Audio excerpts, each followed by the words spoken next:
O início do século XX. A Europa era uma tapeçaria de impérios e alianças instáveis. As grandes potências, embriagadas pelo nacionalismo, olhavam-se com desconfiança. A Alemanha desafiava o domínio naval da Grã-Bretanha. A França ansiava por vingança e pelas províncias perdidas. Uma teia de tratados enredava o continente. A Tríplice Aliança unia Alemanha, Áustria, Hungria e Itália. Diante deles estava a Tríplice Entente. Esse equilíbrio precário seria destroçado. Os Balcãs se tornaram o rastilho de pólvora. O destino entrou em cena, disfarçado de bala de assassino. Sarajevo, Bósnia, 28 de junho de 1914. Uma data gravada na infâmia. O arquiduque Francisco Ferdinando, herdeiro do trono austro-húngaro, e sua esposa Sofia chegaram para uma visita de Estado. O ar era carregado de tensão. Nacionalistas sérvios, enfurecidos com as políticas austríacas, viram uma oportunidade para lutar por sua causa. A carreata do arquiduque serpenteava pelas ruas lotadas. Uma primeira tentativa, uma bomba lançada contra o carro, falhou. O destino, no entanto, ofereceu uma segunda chance. Quando o motorista do arquiduque fez uma curva errada, Gavrilo Princip, um jovem nacionalista sérvio, encontrou-se frente a frente com seu alvo. 2 tiros ecoaram. O arquiduque e sua esposa jaziam mortos. O mundo assistia incrédulo. O assassinato de Francisco Ferdinando não foi a única causa da guerra, mas foi a faísca que acendeu o barril de pólvora.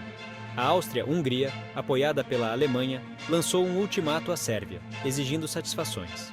A Sérvia, encorajada pelo apoio da Rússia, recusou-se a cumprir todas as exigências. Em questão de semanas, a Europa estava em guerra. Declarações de guerra voavam como presságios sombrios. Milhões de homens marcharam para a guerra, acreditando que acabaria até o Natal. A guerra rapidamente se transformou num impasse sangrento. Do Canal da Mancha à fronteira suíça, um labirinto de trincheiras se estendia. A vida nas trincheiras era um inferno. Soldados se amontoavam, presas de bombardeios e gás venenoso. Novas tecnologias de morte transformaram a guerra num assunto brutal e impessoal. A guerra não se limitou aos campos de batalha da Europa. Foi um conflito verdadeiramente global. Soldados indianos lutaram pela Grã-Bretanha nas trincheiras da França, enquanto tropas australianas e neozelandesas invadiam Galípoli. Soldados africanos serviram no exército francês. A guerra no mar foi crucial. Submarinos alemães afundaram navios aliados, cortando suprimentos vitais para a Grã-Bretanha. A Batalha da Jutlândia terminou num impasse estratégico. A guerra se arrastava, consumindo homens e recursos. A vitória parecia ilusória. O custo do conflito desafiava a compreensão. Do outro lado do Atlântico, os Estados Unidos observavam a carnificina com crescente alarme. O presidente Woodrow Wilson, inicialmente comprometido com a neutralidade, achou cada vez mais difícil manter-se distante do conflito que graçava no outro lado do oceano. Vários fatores levaram a América à guerra. O afundamento do Lusitânia, um transatlântico britânico que transportava cidadãos americanos por um submarino alemão, indignou a opinião pública americana. O telegrama Zimmermann, uma mensagem diplomática alemã secreta, interceptada pela inteligência britânica, propunha uma aliança entre México e Alemanha contra os Estados em troca de territórios perdidos. Em abril de 1917, Wilson pediu ao Congresso uma declaração de guerra contra a Alemanha. Os Estados Unidos, declarou ele, deviam entrar na guerra para tornar o mundo seguro para a democracia. A entrada da América, com seu vasto poderio industrial e tropas frescas, provaria ser um ponto de virada no conflito. A chegada das tropas americanas à Europa em 1918 impulsionou o moral dos aliados e inclinou a balança de poder decisivamente a favor da Entente. Soldados americanos, apelidados de Dog Boys por seus colegas britânicos e franceses, trouxeram uma infusão muito necessária de energia e espírito de luta para os exaustos exércitos aliados. Na frente ocidental, as ofensivas finais dos aliados em 1918, lideradas por forças americanas, britânicas e francesas, destruíram as linhas alemãs. O exército alemão, sangrando há anos de guerra e enfrentando um número e poder de fogo aliados esmagadores, começou a ruir. Na frente oriental, a Rússia, devastada pela Revolução e Guerra Civil, já havia assinado uma paz em separado com a Alemanha em 1917. O governo bolchevique, liderado por Vladimir Lenin, estava ansioso para consolidar seu poder e retirar-se da guerra imperialista. No outono de 1918, ficou claro que a Alemanha não poderia vencer a guerra. O povo alemão, exausto por anos de sacrifício e sofrimento, estava perdendo a fé em seus líderes. Motins eclodiram no exército e na marinha. Em 11 de novembro de 1918, às 11 horas da manhã, as armas se calaram. A Alemanha, diante do colapso iminente, assinou um armistício com os aliados num vagão de trem na floresta de Compiègne, na França.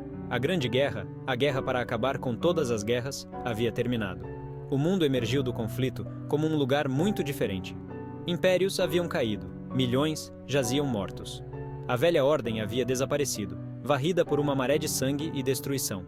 A guerra desencadeou horrores inimagináveis, mas também plantou as sementes da revolução. Remodelou o mapa político do mundo e deixou uma marca indelével na psique humana. Em 1919, as potências aliadas vitoriosas se reuniram em Paris para elaborar um acordo de paz.